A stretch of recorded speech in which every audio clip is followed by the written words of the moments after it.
Welcome. This is how to fix iPhone camera shaking. So guys, if you have this problem, what you could try to do is make some changes on the settings.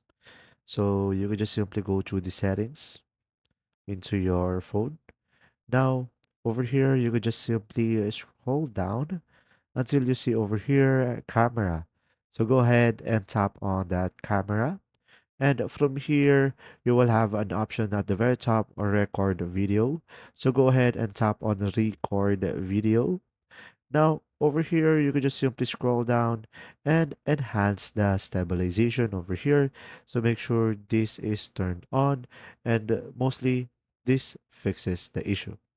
Another option that you have is try cleaning your lens because sometimes there might be a full of dirt because sometimes not cleaning your lens can cause the issue.